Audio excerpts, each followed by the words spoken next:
Hey everybody, it's Friday. We're ready for our next interview for the Sustainable Summer, #SustainableSummer, and I'm here with the urban chicken farmer, and she has a baby chick to show you and a lot of really cool information. Hi everyone, welcome to the farm. I'm Cameron here at Urban Chicken Farm.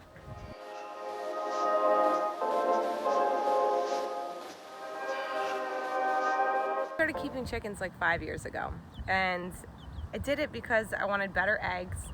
Never even liked eggs growing up, but they're really nutritious. They're super good for us, and the factory egg farming thing is really bad for the chickens. So I wanted to have eggs that didn't come from a factory farm, and the local farms I was finding were always out of eggs. I got 5 to start with, and I thought, you know what? 5's not enough, I want 10. So I went back a couple days later and I got 5 more. So I started with 10 chickens.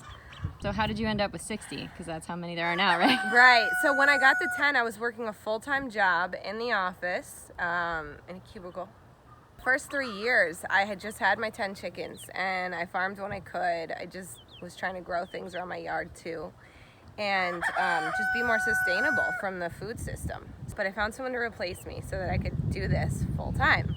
And when I did that, I ordered 100 baby chicks.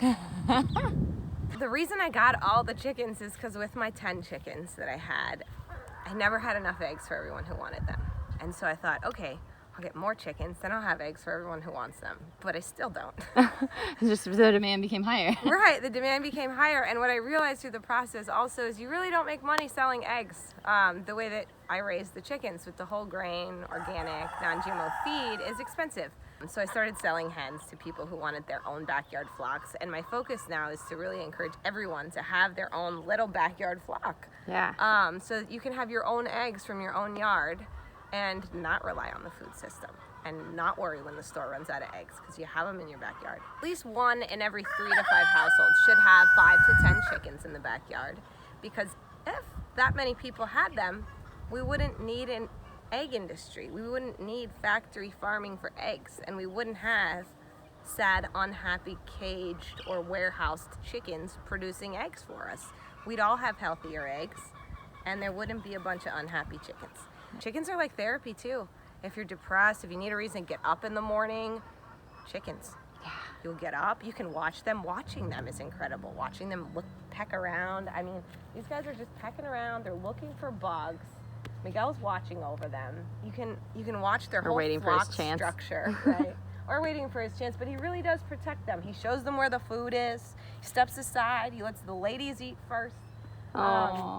Just watching the whole flock structure is really, really fun. Some people have pet chickens that they take with them like they would take a dog places. Some people have house chickens. A diaper on a chicken. I mean, you can train them to do stuff. So I encourage everyone to have a chicken because you'll love it. Yeah. Yeah. And it's not an expensive pet to keep, and they're really, really low maintenance. The other thing that I really love about people having their own chickens is the connection to your food. Yeah. And that's something that a lot of us are missing. We eat it, but do we think about where it came from? What soil did it grow in? What animal did it come from? Did it even get to peck the grass? Did it get to peck the grass? Did it touch, dirt? You feel more satisfied after eating too. You feel more grateful, like, oh my gosh, that was so nourishing, and I know where it came from. Yeah. And it's like happy food. Don't just have one. They're social. Yeah. They need like 2. at least 2. I would say 3 in case something happens to one. Okay. For a small flock, 3 is good. Cool. There are some things to know first. Obviously, owning any live animal is a responsibility. The animal needs you to provide for it food, water, and a safe place that's clean. Mm-hmm. You will get addicted, so be careful. I want more already. That's the thing.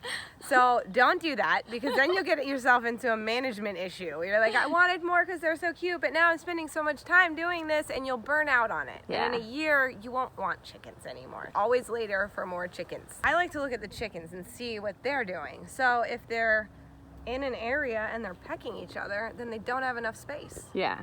Because they're frustrated.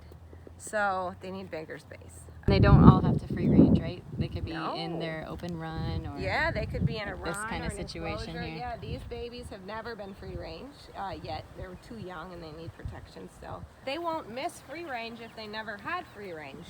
They're perfectly content in there. They're not pecking each other. There's 10 babies in there.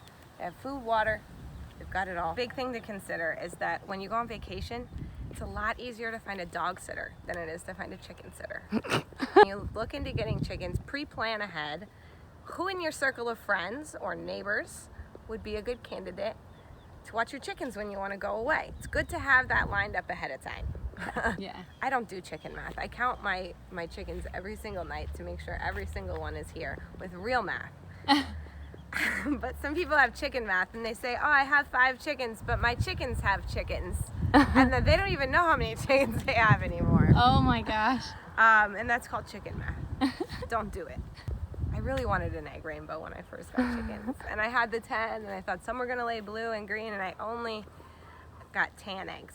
Oh. Tan and white eggs. From your Easter eggers? Yes, my Okay. Easter eggers came out laying tan eggs. One of them was speckled. I which feel was so pretty. lucky. We have 2 blue and 1 green. I'm like, It's rare to right out the start. gate. Yeah, everyone chases the egg rainbow, which will lead you to chicken math because you want more chickens, because you want the colors, and it's the inside of the egg is the same. Yeah. So don't worry about the color. Every shade of tan, white, speckled, they're all beautiful. You don't have to have the blue and green eggs. Put them in a blue or green dish.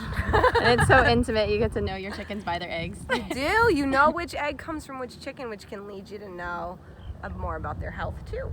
You'll have trouble eating eggs when you go out places. Yeah. Because it's like, is this even an egg?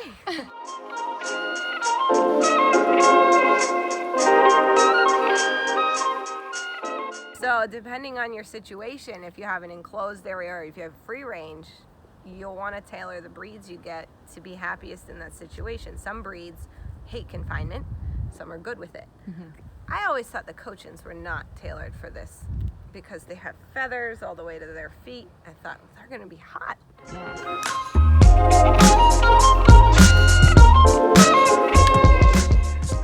But they seem to do as well as the others. Okay. They find a cool place in the dirt, they put the cool dirt all over them, and they cool down. Rhode Island Reds are the bossiest of Okay. all the chickens. And I warn against them. Yeah. Although they're really good egg producers. Remember Snowball, our backyard hen turned rooster? Well, he came back to his motherland where he hatched. And he has his own little private suite until he gets his own girls. Ah. As far as how I can help people, like I helped you, I can help with advice. I can help with hatching babies if that's something that they want.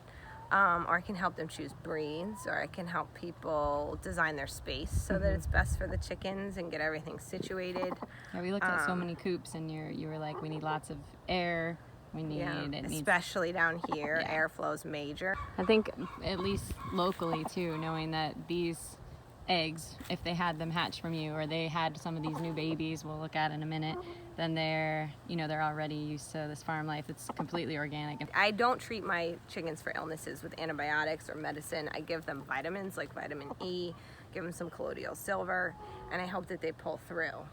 So if they start looking under the weather, I catch it early and I boost up their immune systems as well as the rest of the flock, and they get through it.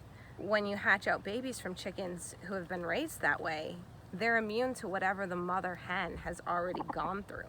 Yeah. So it's breeding for immunity and it's causing less problems with the future chickens. You may end up with a rooster. Oh, Snowball. Because I don't sex them. You have to squeeze them and do this weird thing when they're born, and I don't like to do it. I don't want to introduce them to the world that way. So I wait until they crow, or you can see obvious signs that they've turned into a rooster. All right, well, thank you so much for having us, Cameron, and please contact her and follow her and hashtag sustainable summer with your new chickens if you get some from Cameron, and I'll see you again next Friday.